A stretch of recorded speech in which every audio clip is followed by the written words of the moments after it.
बच्चों आज 10th class का ये पहला लेक्चर है जिसमें हम डिस्कस करने जा रहे हैं लाइट को। लाइट में आपको क्या स्टडी करना है वो मैंने यहाँ पर साइड में मेंशन कर दिया है। वन बाय वन हम आपको ये भी बता देंगे कि इस वीडियो में आपको क्या मिलने वाला है। ऐसा आप स्क्रीन पे भी देख भी रहे होंगे। आपको समझना है what is optics, branches of optics and what is the light, properties of light, reflection of light, laws of reflection and types of reflection. Basically बच्चों 10th क्लास में आपको पढ़ना होता है phenomena of reflection of light को ही, और उसके बाद पढ़ते हैं आप laws of reflection. Laws of reflection के बाद आप पढ़ लेते हैं टाइप्स ऑफ रिफ्लेक्शन, जिस पे आपको ज़्यादा फोकस नहीं करना है। लेकिन लाइट को स्टार्ट कहाँ से करें, पहला क्वेश्चन। तो लाइट को स्टार्ट कहाँ से करें, तो उसका कुछ बेसिक इंट्रोडक्शन होता है। तो लाइट क्या चीज़ है उसको समझना है, लाइट किस पार्ट में आती है, क्योंकि फिजिक्स तो बहुत बड़ा पार्ट है। उसके अंदर लाइट को कहाँ कैटेगराइज किया गया है, उसकी और सब कैटेगरी क्या होती हैं, पहले वो जानना जरूरी है। स्टार्टिंग के 2-3 मिनट आप इंट्रो ले लीजिए। इंट्रोडक्शन समझने के बाद फिर आप यहाँ से समझना शुरू करिए कि लाइट की प्रॉपर्टीज़ क्या होती हैं, लाइट क्या है, लाइट की प्रॉपर्टीज़ क्या है, देन रिफ्लेक्शन ऑफ लाइट पढ़ना, लॉज ऑफ रिफ्लेक्शन पढ़ना। लेकिन मैं कह रहा हूँ पहले आप इंट्रोडक्शन ले लीजिए कि लाइट के बारे में इंट्रोडक्शन क्या है। देखिए पहले बच्चों बात करेंगे ऑप्टिक्स क्या चीज़ होती है। तो आपको सिर्फ ओवरव्यू लेना है, इस पे ज़्यादा फोकस नहीं करना है। ऑप्टिक्स क्या है, ऑप्टिक्स का मतलब होता है study of light. In short आप ये कह सकते हो स्टडी ऑफ लाइट क्या है, study of light he optics है। लेकिन आप जब बुक्स में देखोगे, स्टैंडर्ड बुक्स जो फाउंडेशन कोर्स कर रहे होंगे बच्चे या एनटीएससी का एग्जाम देंगे, उनके लिए इसी थ्योरी से क्वेश्चन जनरेट होता है। ओलंपियाड में थ्योरी से क्वेश्चन बनता है। तो मैं आपको बताता चलूँगा कि प्रॉपर्टी ऑफ लाइट में, प्रॉपर्टीज ऑफ लाइट जब आप सिंपली पढ़ लेते हो, आप उसको रट तो लेते हो, लेकिन कहाँ पे आपको रुकना है वो आपको इस वीडियो के थ्रू मिलता जाएगा। और मैं बोलूँगा वहाँ पे कि थोड़ा रुको और समझ लो कि इस पॉइंट पे क्वेश्चन आता है। तो देखना आपको क्या है, ऑप्टिक्स क्या है, मैंने सिंपली बता दिया। स्टडी ऑफ लाइट को ऑप्टिक्स कहते हो। तो मैं लिख देता हूँ, देखो ऑप्टिक्स को आप ये कहिए या फिर आप ये कह सकते हो स्टडी ऑफ लाइट। आप इतना बोल देते हो तब भी सही है, study of light. Study of light को आप क्या बोलते हो, ऑप्टिक्स बोलते हो। यहाँ क्या लिखा हुआ जो बुक्स में आपको मिलेगा normally, it is the branch of physics which deals with, किसके साथ डील करती है, study of, the study of nature. Light का नेचर क्या है, प्रोडक्शन क्या है एंड प्रोपागेशन क्या है।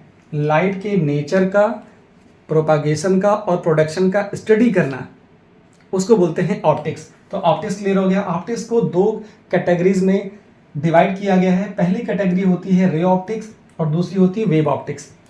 रे ऑप्टिक्स को जब आप 12th में पहुंचोगे तो आपको समझ में आएगा कि उसका सही जो नेम है वो है ज्योमेट्रिकल ऑप्टिक्स, और वेव ऑप्टिक्स को आप बोलते हो फिजिकल ऑप्टिक्स। तो रे ऑप्टिक्स क्या चीज़ है, वेव ऑप्टिक्स क्या है, क्योंकि 10th क्लास में जो आप चैप्टर पढ़ते हो ना, आपको ये पता होना चाहिए कि वो वेव ऑप्टिक्स का पार्ट है कि रे ऑप्टिक्स का पार्ट है। इसलिए मैंने बोला था 3 से 4 मिनट आपको देने हैं। तो देखो जो रे ऑप्टिक्स होती है बेसिकली वो बेस्ड होती है किस पर, वो बेस्ड होती है रेक्टिलिनियर प्रोपागेशन ऑफ लाइट। जब लाइट एक स्ट्रेट पाथ में चलती है उस पे बेस्ड होती है, तो उसको बोलते हैं रे ऑप्टिक्स। ठीक है, अभी आपको मैं बताऊंगा कि रे क्या होती है या फिर बीम क्या होती है, वो आपको पता चलेगा। यहाँ पर देखो वेव ऑप्टिक्स क्या होती है, फिजिकल ऑप्टिक्स होती है। ये किस पे बेस्ड होती है, ये होती है based wave nature of light को। क्योंकि ऐसा हुआ था कि टाइम टू टाइम बहुत सारे साइंटिस्टों ने लाइट को अलग अलग तरीके से ऑब्जर्व किया। जिसकी जैसी श्रद्धा थी उसने लाइट को उस नज़रिए से देखा, और लाइट को उस नज़रिए से देखने के बाद ही तो ये 2 सब कैटेगरी बनी हुई हैं। किसी ने लाइट को रे नेचर में देखा, किसी ने वेव नेचर में देखा। तो लाइट को 2 तरह से या ऑप्टिक्स को 2 तरह से हम डिवाइड करके पढ़ते हैं। पहला तो रे नेचर हो गया, दूसरा हो गया वेव नेचर। अब जो ये रे नेचर होता है वो किससे डील करता है, वो डील करता है जो आप 10th में पढ़ रहे हो, उसी का एक्सटेंडेड फॉर्म आपको 12th में पढ़ना है। क्या पढ़ना होता है, जो हमारी रे ऑप्टिक्स होती है वो डील करती है किससे, वो डील करती है इमेज फॉर्मेशन से। किससे डील करती है, image formation of image by mirror या फिर लेंस या फिर प्रिज्म। जो मिरर है, लेंस है, प्रिज्म से रिलेटेड जो भी स्टडी करते हैं वो रे ऑप्टिक्स में आता है। इसका मतलब जो हमें 10th क्लास में चैप्टर पढ़ना है रिफ्लेक्शन और रिफ्रैक्शन, वो किससे डील करता है, वो डील होता है रे ऑप्टिक्स से। क्लियर हुआ। अच्छा, रे ऑप्टिक्स में होता क्या है, रे ऑप्टिक्स को हम कैसे डिफ्रेंशिएट करें कि रे ऑप्टिक्स और वेव ऑप्टिक्स में डिफ्रेंशिएशन कैसे करें, दोनों में अंतर कैसे पाएं। तो देखो ये जो डील करती है, जो वेव ऑप्टिक्स है, उसके अंदर क्या होता है, उसके अंदर हम कौन कौन से फिनोमेना पढ़ते हैं, इंटरफेरेंस पढ़ते हैं, डिफ्लेक्शन पढ़ते हैं, पोलराइजेशन पढ़ते हैं।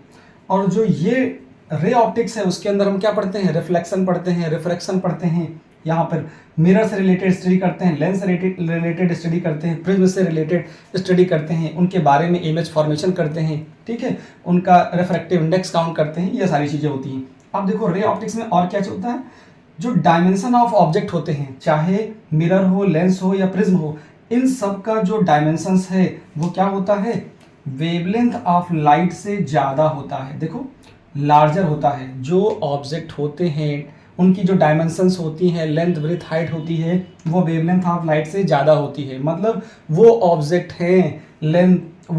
हैं लेंस, मिरर, प्रिज्म, इनका जो डायमेंशन है वो किससे ज़्यादा है, ये वेवलेंथ ऑफ लाइट से ज़्यादा है, इसलिए उनको रे ऑप्टिक्स में रखते हैं। और जिनका डायमेंशन, ऐसे ऑब्जेक्ट जिनका डायमेंशन क्या होता है, कंपेरेबल होता है वेवलेंथ ऑफ लाइट से, उनको स्टडी करते हैं वेव ऑप्टिक्स में। तो होपफुली ये समझ में आया होगा अभी शुरुआत के 5-6 मिनट में कि आपको क्या मैंने बोला था ना, 3 से 4 मिनट में आपको मैं ऑप्टिक्स क्लियर कर दूंगा, डिफरेंशिएशन भी आपको क्लियर हो गया। अब आपको बात करनी है किसकी, what is the light. Screenshot ले लीजिए बच्चों, ये था इंट्रोडक्शन। अब मैं बात करता हूं what is the light. Light क्या है बच्चों, लाइट है एनर्जी का एक फॉर्म। क्या है, light is the form of energy. Heading लगाएंगे, कौन सी हेडिंग होगी, 2 चीजें आपने समझ ली हैं और तीसरी हेडिंग आपको डालनी है लाइट। लाइट क्या है, light is the form of energy. लिख लीजिए, सिंपल सा आपको यही समझना है, it is the form of energy. ये एनर्जी का एक फॉर्म है। क्या करता है, which help us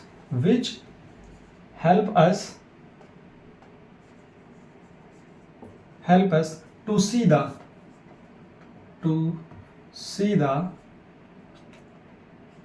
various object. जो बहुत सारे जो ऑब्जेक्ट होते हैं उनको देखने में ये हेल्प करता है। लाइट विजिबल नहीं है, light is not visible, but it help to see the other object. ये हम कह सकते हैं, लाइट तो नहीं दिखाई पड़ती है लेकिन लाइट किसी दूसरे ऑब्जेक्ट को देखने में हेल्प करती है। एक इसकी और डेफिनेशन आप देख सकते हो, आप जब 12th क्लास में जाओगे तो वहां आपको समझाया जाएगा लाइट क्या है। Light is the visual part of electromagnetic spectrum होता है। Light is the visual part of electromagnetic spectrum होता है, इलेक्ट्रोमैग्नेटिक स्पेक्ट्रम होता है। अब स्पेक्ट्रम क्या चीज़ है आपके लिए, नई चीज़ आ गई। स्पेक्ट्रम क्या है, स्पेक्ट्रम का मतलब होता है, जो इलेक्ट्रोमैग्नेटिक स्पेक्ट्रम होता है ना, ये एक अरेंजमेंट होता है किसका, बहुत सारी वेव्स का। इंक्रीजिंग होगा या डिक्रीजिंग ऑर्डर होगा वेवलेंथ का या फ्रीक्वेंसी का। तो जरा देखो, तो आपको समझ में आ गया कि इलेक्ट्रोमैग्नेटिक स्पेक्ट्रम क्या है। Electromagnetic spectrum is the arrangement of waves in increasing और डिक्रीजिंग ऑर्डर ऑफ वेवलेंथ और फ्रीक्वेंसी। तो जरा देखो, light is the visual part of electromagnetic spectrum. Visual part लेना है, क्या लेना है, विजुअल पार्ट लेना है। हुज वेवलेंथ, जिसकी वेवलेंथ क्या है, जो विजुअल पार्ट है उसकी वेवलेंथ क्या है, whose wavelength lies from 4000 angstrom to 8000 angstrom. Clear हो गया। देखो ये कहीं कहीं लिखा रहता है 3900 एंगस्ट्रॉम टू 7800 एंगस्ट्रॉम। ये लिखा हो या ये लिखा हो, दोनों बातें एक ही हैं। 3900 एंगस्ट्रॉम टू 7800 एंगस्ट्रॉम, दोनों एक्सेप्टेड हैं। ये लिखा हो या ये लिखा हो, दोनों आप मान लेंगे। देखो मैं इलेक्ट्रोमैग्नेटिक स्पेक्ट्रम बनाने जा रहा हूँ, ये मैंने इलेक्ट्रोमैग्नेटिक स्पेक्ट्रम बना दिया, ठीक है। अब इस इलेक्ट्रोमैग्नेटिक स्पेक्ट्रम को याद करने का जो सही तरीका है ना बच्चों, वो ये है। क्या, आप याद करो, एक ट्रिक याद कर लो। देखो मैं लिख देता हूँ ट्रिक, ये एक ट्रिक है। ट्रिक क्या है, गाड़ी XUV, आपने नाम सुना होगा, XUV गाड़ी आती है। In my range. क्या होता है? गाड़ी X U V in my range. Clear हुआ? तो देखो मैं लिखने जा रहा हूँ, गाड़ी X U V in my range. तो ये बन गया एक। अब जरा देखो इसमें जो ये होता है, ये जी क्या है? ये है गामा रेज। ये एक्स रेज हैं, एक्स रेज।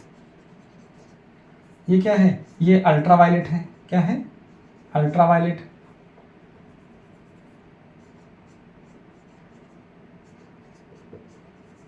ये क्या है? विजिबल है। ये क्या पार्ट है? विजिबल पार्ट है। यहाँ पर क्या पार्ट है? ये विजिबल पार्ट है। तो मैं इसको सही कर देता हूँ। देखो विजिबल पार्ट होता है, ये विजिबल पार्ट हो गया, विजिबल हो गया। और ये क्या हो गया? इंफ्रारेड हो गया। ये हो गया इंफ्रारेड, इंफ्रारेड हो गया। ये हो गया माइक्रोवेव। क्या हो गया? ये माइक्रोवेव। ये हो गया रेडियो वेव्स। तो बहुत सारी वेव्स का जो अरेंजमेंट है कैसा है? ये इंक्रीजिंग या डिक्रीजिंग ऑर्डर में है। तो जैसा लिख सकते हो कि अब मैं यहाँ से पूछूं, बताओ इनमें से किस वेव की वेवलेंथ ज़्यादा है और किसकी फ्रीक्वेंसी ज़्यादा है। तो उसके लिए आप एरो बना लो। देखो गामा की सबसे ज़्यादा होती है फ्रीक्वेंसी। क्या होती है? ये फ्रीक्वेंसी सबसे ज़्यादा होती है। ठीक है, जिसकी फ्रीक्वेंसी ज़्यादा होगी उसकी वेवलेंथ कम हो जाएगी। अच्छा, जिसकी फ्रीक्वेंसी ज़्यादा होती है साथ में उसी की एनर्जी भी ज़्यादा होती है, क्योंकि होता है HF। जिसकी फ्रीक्वेंसी ज़्यादा है उसकी एनर्जी भी ज़्यादा हो जाएगी। तो अगर मैं पूछूं इनमें से सबसे ज़्यादा एनर्जी किसकी? गामा की ज़्यादा। सबसे ज़्यादा फ्रीक्वेंसी गामा की ज़्यादा। और सबसे कम वेवलेंथ किसकी? सबसे कम वेवलेंथ होगी इसकी। वेवलेंथ का नोटेशन ऐसे समझेंगे कि इस डायरेक्शन में जाएंगे तो सबसे ज़्यादा वेवलेंथ किसकी होती है? रेडियो वेव्स की। सबसे कम किसकी होती है? गामा की होती है। तो बच्चों ये जो लाइट को समझने का तरीका है ना, ये ज़्यादा बेटर है। लाइट क्या है? Visual part of electromagnetic spectrum है। स्पेक्ट्रम क्या मैंने बताया कि बहुत सारी वेव्स का एक रेगुलर अरेंजमेंट है, एक प्रॉपर अरेंजमेंट है जिसमें वेव्स को इंक्रीजिंग या डिक्रीजिंग ऑर्डर में रखा जाता है। जैसे ये अगर वेवलेंथ के टर्म में देखें तो इंक्रीजिंग ऑर्डर ऑफ वेवलेंथ में रखा गया है। इसको हम दूसरे वे में कहें तो क्या कह सकते हैं कि बहुत सारी वेव्स को इलेक्ट्रोमैग्नेटिक स्पेक्ट्रम में क्या किया जा रहा है? Electromagnetic spectrum is a regular arrangement of decreasing order of frequency है। देखो फ्रीक्वेंसी धीरे धीरे घट रही है, इधर जाएंगे तो वेवलेंथ बढ़ रही है और इधर आएंगे तो फ्रीक्वेंसी बढ़ रही है। दोनों समझ में आएगा। फ्रीक्वेंसी इधर जाएंगे तो घटेगी, इधर आएंगे तो फ्रीक्वेंसी बढ़ेगी। इधर जाएंगे तो वेवलेंथ बढ़ेगी और इधर आएंगे तो फिर वेवलेंथ घट जाएगी। फ्रीक्वेंसी ज़्यादा है तो वेवलेंथ, फ्रीक्वेंसी ज़्यादा है तो फ्रीक्वेंसी ज़्यादा है तो एनर्जी ज़्यादा होगी। किस वेव की ज़्यादा होगी वो मैंने बता दिया, आपको ट्रिक बता दी। गाड़ी X U V in my range. ये तो हो गया बेसिक बातें बच्चों, इसका स्क्रीनशॉट लीजिए। फिर हम लोग बात करते हैं प्रॉपर्टीज ऑफ लाइट की। वेरी इंपॉर्टेंट है, यहाँ से क्वेश्चन पूछा जाता है। तो प्रॉपर्टीज ऑफ लाइट के बारे में देखिए। सबसे पहली और अहम प्रॉपर्टी क्या है? Properties of light. देखो प्रॉपर्टीज ऑफ लाइट, तो प्रॉपर्टीज ऑफ लाइट में सबसे पहला पॉइंट ये होता है कि पाथ ऑफ लाइट को क्या बोलते हो? Path of light, path of the path of light, the path of light, इसको बोलते हो रे of light. Path of the path of light is called रे ऑफ लाइट, इसको बोलते हो रे ऑफ लाइट। तो रे ऑफ लाइट को कैसे दिखाते हो? ऐसे एक एरो बना के दिखा दीजिए। ये हो गई रे ऑफ लाइट। क्या है ये? रे ऑफ लाइट। ये लाइट के चलने का पाथ है, इसी पाथ को बोलते हैं रे ऑफ लाइट। दूसरी बात देखिए, अगर मैं यही बोल देता कि बंडल ऑफ, क्या बोल देता? इस तरह के बंडल हो जाते हैं, the bundle of parallel ray of light. अगर bundle of parallel ray of light हो जाते, बंडल होते, रे ऑफ लाइट कैसी होती है? रे ऑफ लाइट पैरेलल होती है लेकिन बंडल में होती, तब मैं ऐसा बोलता कि ये बहुत सारी पैरेलल रे ऑफ लाइट है। तो इनको क्या बोलेंगे? इनको बोलेंगे beam of light. The bundle of parallel ray of light is called is called beam of light. Beam of light, ये प्रॉपर्टीज हैं, इनको आपको याद करना है। जैसे कोई पूछेगा बीम ऑफ लाइट क्या है, ये होती है beam of light. Beam of light clear हो गया। अब थर्ड प्रॉपर्टी की बात करिए। देखिए, जो स्पीड ऑफ लाइट होती है वो सबसे ज़्यादा कहाँ होती है? सबसे ज़्यादा होती है एयर या वैक्यूम में। तो speed of light in vacuum और एयर क्या होता है? Speed of light in air और वैक्यूम। किसी और मीडियम में होगा तो कुछ कम हो जाएगी, लेकिन इससे ज़्यादा नहीं होगी। Speed of light in air और वैक्यूम इज 3 × 10⁸ मीटर पर सेकेंड होती है। किसी और मीडियम में होगी तो इससे कम ही होगी, इससे ज़्यादा नहीं होगी। Speed of light in other medium, other air और वैक्यूम लेस देन 3 × 10⁸ मीटर पर सेकेंड होता है। चलिए फोर्थ प्रॉपर्टी की बात करिए। लाइट चलती कैसे है? लाइट बच्चों चलती है स्ट्रेट लाइन में चलती है, लेकिन ये बात पूरी तरह नहीं सही है। Light travels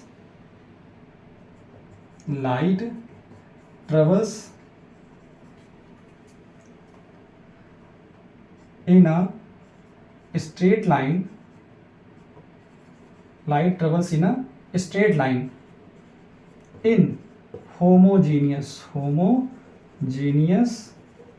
medium. ये होमोजीनियस मीडियम क्या होता है बच्चों?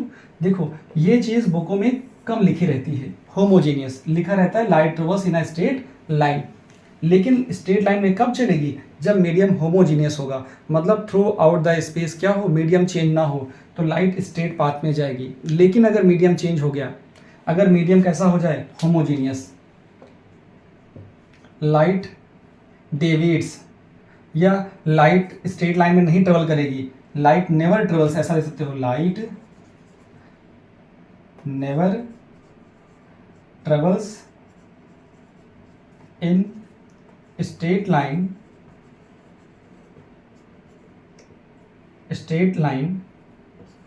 in non homogeneous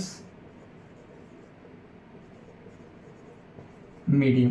अगर मीडियम चेंज हो रहा है तो स्पीड चेंज होगी। स्पीड चेंज होगी तो जो लाइट का पाथ है वो अपने इंसिडेंट पाथ से वो डेविएट होता रहेगा।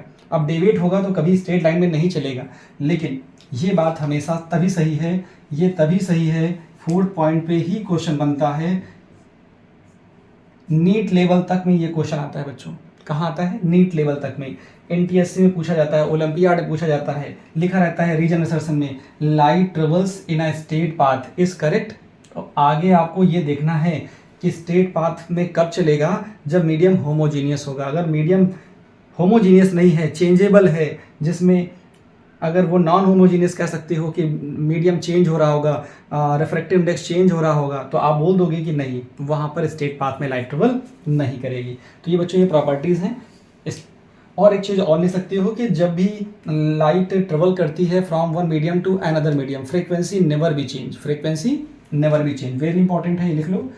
When light travels from one medium to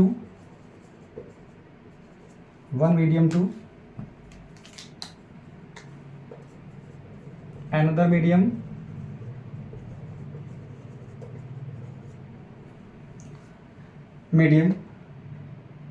speed, wavelength changes, but frequency never be changes। ये बात जरूर याद रखोगे कि क्या चेंज नहीं होती है। स्पीड चेंज हो जाएगी, वेवलेंथ चेंज हो जाएगी, ठीक है, लेकिन स्पीड चेंज होगी, वेवलेंथ चेंज होगी, लेकिन फ्रीक्वेंसी लाइट की चेंज नहीं होगी जब वो एक मीडियम से दूसरे मीडियम में जा रही होगी। स्क्रीनशॉट लो बच्चों। उसके बाद हम लोग बात करेंगे कि रिफ्लेक्शन ऑफ लाइट क्या होता है। ले लिए? चलिए, रिफ्लेक्शन ऑफ लाइट, हेडिंग लगाइए, रिफ्लेक्शन ऑफ लाइट। बच्चों पहला लेक्चर है लाइट से रिगार्डिंग 10th क्लास का, तो थोड़ा सा इंट्रोडक्शन बड़ा हो गया है। वो चीज़ें आएंगी तो चीज़ें समझ में आनी आपको शुरू हो जाएंगी, क्योंकि आप देखोगे ना, जो लाइट होता है, लाइट में दो चीज़ें बहुत मैटर करती हैं। आपको ऑब्जेक्ट और इमेज अच्छे से आना चाहिए, जो हम लोग आगे आने वाले वीडियोज़ में लेंगे। ठीक है बच्चों, तो उस पर ज़्यादा फोकस करना, ताकि इमेज बनाना, और जब इमेज बनाना आपको आ जाएगा ना, तो पूरे ऑप्टिक्स में बहुत मज़ा आने वाला है। चलो हेडिंग लगाओ, reflection of light. Reflection of light, तो ये क्या चीज़ होता है? रिफ्लेक्शन ऑफ लाइट के लिए आप देखोगे तो ऐसा फिगर आपको दिखाई पड़ता है। देखो, ये होता है स्मूथ पॉलिश्ड सरफेस। ये क्या होता है? इसको मैं लिख देता हूँ, स्मूथ पॉलिश्ड सरफेस। ये है स्मूथ पॉलिश्ड, या शाइनी सरफेस लिख सकते हो, स्मूथ पॉलिश्ड सरफेस। और इसको हम कह सकते हैं कि एक तरह से क्या है, मिरर ही है। स्मूथ पॉलिश सरफेस को हम लोग मिरर बोलते हैं। जब इस पे लाइट पड़ती है, जब इस पे लाइट पड़ेगी, तो देखो ऐसे लाइट इंसिडेंट हुई इस पे। जब इस पे लाइट इंसिडेंट हुई, ऐसे इंसिडेंट हुई, तो जिस पॉइंट पर इंसिडेंट हो रही है उसको बोलते, उस पॉइंट को हम वहाँ ड्रा करते हैं नॉर्मल। मैंने यहाँ नॉर्मल बना दिया, एक ऐसे नॉर्मल मैंने ड्रा कर दिया। ठीक है, ये हो गया नॉर्मल, ये इंसिडेंट रे है। और यहाँ से क्या होगा कि ये रे ऐसे रिफ्लेक्ट बैक हो जाएगी, तो ये चीज़ हमारे पास रिफ्लेक्टेड, ये हो गई रिफ्लेक्टेड रे, और ये होती है इंसिडेंट रे, इंसिडेंट रे। और ये होता है नॉर्मल, ये होता है पॉइंट ऑफ इंसिडेंस, इसको बोलते हो पॉइंट ऑफ इंसिडेंट। चलो यहाँ समझो बच्चों, यहाँ पर होता क्या है कि जब कोई लाइट रे इंसिडेंट होती है, तो ये जो इंसिडेंट रे है वो नॉर्मल के साथ कितना एंगल बनाती है, उसको बोलते हैं एंगल ऑफ इंसिडेंस। और ये जाने वाली जो रे है वो नॉर्मल के साथ कितना एंगल बनाती है, उसको बोलते हैं ये जो जाने वाली रे है उसके साथ कितना एंगल बना रही है, आर। तो जो एंगल आई है इसको बोलते हैं एंगल ऑफ इंसिडेंस। क्या बोलते हैं? Angle of incidence. और जो एंगल आर है इसको बोलते हैं क्या? इसको बोलते हैं एंगल ऑफ रिफ्लेक्शन। तो ये फिगर से रिलेटेड चीज़ें आपको आए, एंगल ऑफ रिफ्लेक्शन।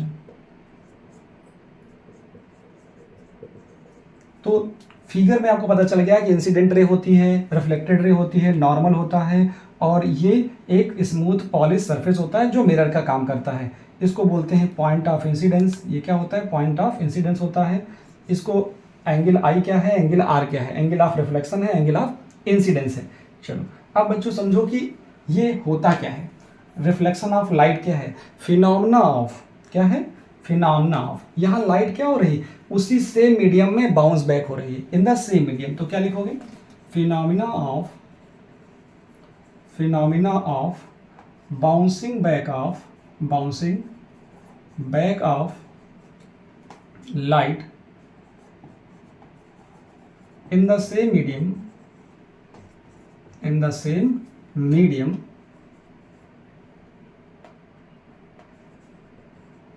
तो क्या मैंने बोला कि phenomena bouncing back of light in the same medium when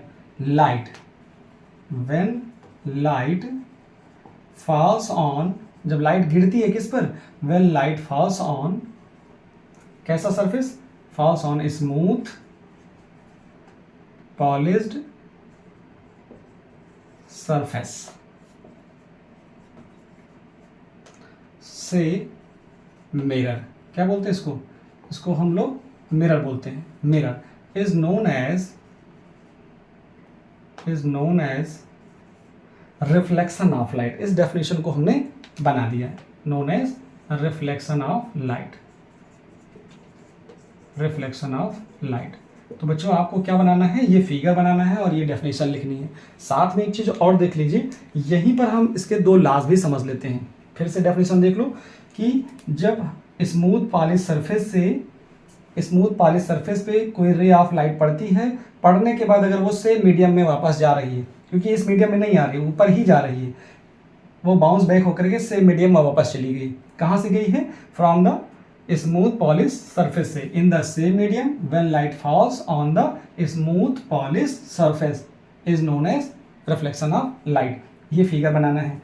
अब बच्चों देखो लिखा हुआ है लॉज ऑफ रिफ्लेक्शन, तो इसको भी तुरंत समझ लेते हैं। लॉज ऑफ रिफ्लेक्शन क्या होगा? लॉज ऑफ रिफ्लेक्शन, इसके दो लॉज होते हैं। लॉज ऑफ रिफ्लेक्शन बहुत पूछा जाता है कि लॉज ऑफ रिफ्लेक्शन क्या होते हैं। तो पहला लॉ बहुत आसान है, क्या? देखो ये एंगल, ये जो होते हैं ना, angle of incidence is equal to the angle of reflection. आपको क्या याद रखना है? Angle of incidence is equal to the angle of reflection that is angle I is equal to angle R. अच्छी बात यह है कि ये जो लॉज ऑफ रिफ्लेक्शन है ना, ये प्लेन सरफेस पे भी अप्लीकेबल होते हैं और कर्व सरफेस के लिए भी अप्लीकेबल होते हैं। तो पहले तो लॉज लिख लो, पहला हो गया, वेरी इंपॉर्टेंट है ये लॉज। देखिए ये टॉपिक जो है ना वेरी वेरी इंपॉर्टेंट है। अगर आप 10th क्लास में हैं तो आपको ये जरूर आना चाहिए, यहाँ तक नहीं आएगा। प्रॉपर्टीज ऑफ लाइट आनी चाहिए, रिफ्लेक्शन आना चाहिए, लॉज ऑफ रिफ्लेक्शन आने चाहिए, टाइप्स ऑफ रिफ्लेक्शन, दो तरीके के होते हैं, वो मैं आपको समझा दूंगा। पहले तो आप ये समझ लीजिए कि angle of incidence is equal to the angle of reflection, बस शॉर्टकट में इतना ही है, यहाँ पे ये लिख देंगे। अब दूसरी क्या चीज होती है कि incident ray, reflected ray, normal, all are lies in a same plane. जरा कैसे होता है, जरा देखो। इंसिडेंट रे, रिफ्लेक्टेड रे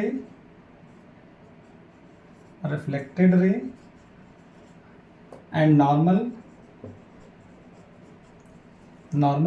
are all lie in the, lies लिखता हूँ, lies in the same plane.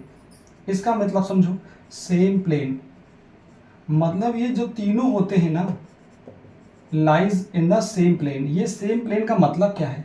जो तीनों है, इंसिडेंट रे है, नॉर्मल है और रिफ्लेक्टेड रे है, all are lies in a same plane. तो बच्चों इसको ऐसे समझो कि देखो ये इंसिडेंट रे हो गई, ये हो गया, ये इंसिडेंट रे है, ये रिफ्लेक्टेड रे है और ये नॉर्मल है। वो क्या है? ये तीनों के तीनों कहाँ हैं? इस बोर्ड के प्लेन में है। अगर ये तीनों बोर्ड के प्लेन में हैं तभी मैं कह सकता हूँ कि incident ray, reflected ray and normal all are lie in a same plane. Same plane का मतलब बोर्ड एक प्लेन हो गया, उस प्लेन पर तीनों चीजें आ गई। ऐसा इनमें से कोई नहीं है कि जो बोर्ड के प्लेन में ना हो, दो बोर्ड के प्लेन में हो और एक बाहर आ जाए, ऐसा है क्या? नहीं। तो इसका मतलब है कि incident ray, reflected ray and normal are lies in a same plane. तो बच्चों ये टॉपिक बहुत इंपॉर्टेंट है, reflection of light. 10th class के लिए कोई भी एग्जाम होगा जिसमें ये पूछा ही जाएगा, तो इसको आप अच्छा सा कर लीजिए, ठीक है। एरो बनाना मत भूलिएगा, क्योंकि रे ऑप्टिक्स है तो एरो बहुत इंपॉर्टेंट है। यहाँ एरो बनाना है, यहाँ बनाइए, या फिर कहीं भी करिए, एरो जरूर बनाइएगा। ये एरो यहाँ बना दीजिए, यहाँ बना दीजिए, कहीं बनाइएगा। ये एरो नहीं है, बस खाली इसका नाम है कि ये क्या चीज़ है, ठीक है। ये कैसा था? स्मूथ पॉलिश्ड सरफेस था। स्क्रीनशॉट लीजिए। तो बच्चों बात करें फिर टाइप्स ऑफ रिफ्लेक्शन की, और इस पे एक क्वेश्चन पूछा जाता है, जरा एक नोट लिख लीजिए, उसके बाद टाइप्स ऑफ रिफ्लेक्शन की मैं बात करूं। देखो ये हटा देता हूं। देखो नोट क्या होता है। नोट बच्चों ये है, note laws of reflection, laws of reflection is valid. क्या होते हैं ये? वैलिड होते हैं या ओबे होते हैं। Laws of reflection obey for, is obey for plane surface as well as curve surface. आप कर्व सरफेस की बात करोगे तो कर्व सरफेस के अंदर अभी हम गए नहीं हैं, क्योंकि दो तरह के आपको सरफेस मिलेंगे, एक कॉनकेव सरफेस मिलेगा और एक कॉन्वेक्स सरफेस मिलेगा, ठीक है। मतलब वो स्फेरिकल मिरर के दो पार्ट आ जाएंगे। प्लेन सरफेस का मतलब प्लेन मिरर हो गया, कर्व सरफेस का मतलब हो गया स्फेरिकल मिरर। जरा देखो मैंने क्या बताया, एक फिगर मैंने आपको ये समझा दिया कि इस तरह का अगर कोई सरफेस है, ये प्लेन सरफेस है, तो प्लेन सरफेस के लिए ये नॉर्मल हो गया, यहाँ पे कोई रे ऑफ लाइट इंसिडेंट हुई है तो ऐसे, तो इधर निकल जाएगी ऐसे, ये एंगल ऑफ इंसिडेंस होगा, ये आई होता है और ये आर होता है, ठीक है।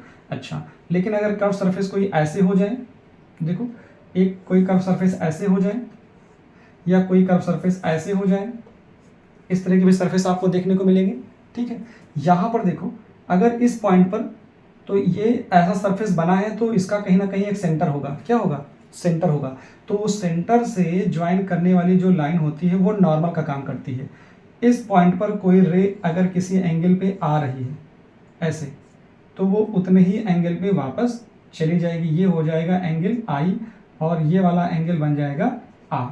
समझ में आया? ये कैसा सरफेस है, देखो ये ऐसा सरफेस है, ठीक, इस तरह का सरफेस है, इधर पॉलिश्ड है, इधर रिफ्लेक्टिंग सरफेस है। यहाँ पे देखो जरा ऐसे है, तो इसका मतलब इसका कहीं ना कहीं सेंटर होगा। ये सरफेस ऐसा है तो इसका कहीं ना कहीं सेंटर होगा। मैं इस पॉइंट पे रे ऑफ लाइट इंसिडेंट कर रहा हूँ, अगर मेरी कोई रे ऑफ लाइट ऐसे इंसिडेंट हुई, ऐसे जा रही है, इसका मतलब इसका कहीं ना कहीं सेंटर होगा, उससे इसको ज्वाइन करना पड़ेगा। तो जितने एंगल पे ये रे ऑफ लाइट आई है उसको बोलेंगे आई, और जितने एंगल पे जा रही है उसको बोलेंगे आर। तो ये समझ में आया कि प्लेन सरफेस के लिए और कर्व सरफेस के लिए, दोनों के लिए अप्लीकेबल है। ये प्लेन सरफेस है, ये प्लेन मिरर कह लीजिए, सरफेस नहीं कह रहे हो तो प्लेन मिरर कह लो, और ये स्फेरिकल मिरर, आगे हम इसको डिस्कस करेंगे। स्फेरिकल मिरर है ये। तो बच्चों ये समझ में आ गया। अब बात कर लेता हूं मैं टाइप्स ऑफ रिफ्लेक्शन की। दो तरह के रिफ्लेक्शन होते हैं। एक होता है, देखो यहां पर जो रिफ्लेक्शन लिखा ना, दो रिफ्लेक्शन की मैं बात करता हूं। एक होता है रेगुलर रिफ्लेक्शन होता है। कैसा होता है? एक रेगुलर होता है, एक होता है इरेगुलर। तो रेगुलर को कैसे देखोगे? अगर रेगुलर रिफ्लेक्शन है तो कैसा होगा? रेगुलर रिफ्लेक्शन का मतलब ऐसा सरफेस होगा। रेगुलर का मतलब हो गया प्लेन सरफेस। कैसा हो गया?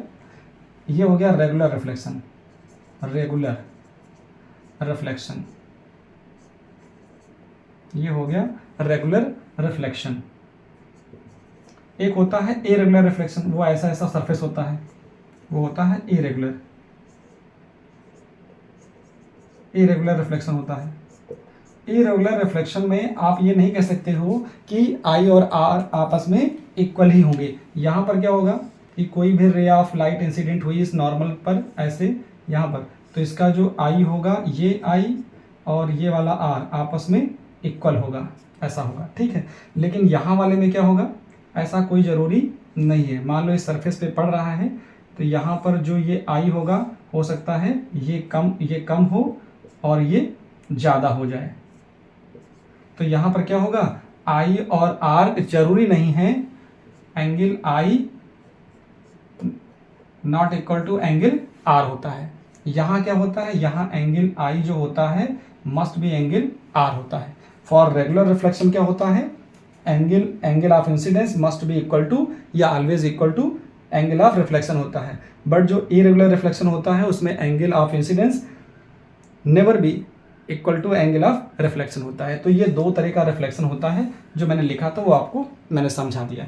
यहाँ से जो क्वेश्चन पूछा जाता है आपके लिए, मैं बात करना चाह रहा हूँ। देखो, अगर कोई लाइट ऐसे फॉल हो, कैसे फॉल हो?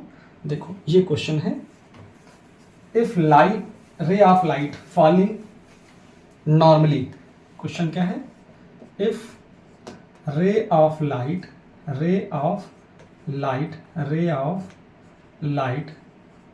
falls normally on smooth polished surface, then what will be angle of reflection? Very important question. अगर कोई रे ऑफ लाइट नॉर्मली फॉल होती है, very important question, very important है ये क्वेश्चन। अगर कोई रे ऑफ लाइट नॉर्मली फॉल होती है किसी स्मूथ पॉलिश सरफेस पर, ऐसा सरफेस है स्मूथ पॉलिश सरफेस, इस पर कोई रे ऑफ लाइट नॉर्मली फॉल होती है, नॉर्मल की डायरेक्शन में ही फॉल होती है, मतलब आई इक्वल टू 0 है, इसने कोई एंगल नहीं बनाया। देखो यहाँ पे जो रे ऑफ लाइट है वो नॉर्मल से एंगल बना रही हैं, लेकिन अगर ये रे ऑफ लाइट नॉर्मल में ही आ जाए तो जब रिफ्लेक्ट होगी तो कितना एंगल पे जाएगी, सेम उसी पे जाएगी। इसका मतलब आर की वैल्यू क्या आ जाएगी, 0 आ जाएगी। तो ये जरूर याद रखिएगा, एंगल ऑफ रिफ्लेक्शन कितना होगा, एंगल ऑफ रिफ्लेक्शन जो होगा, रिफ्लेक्शन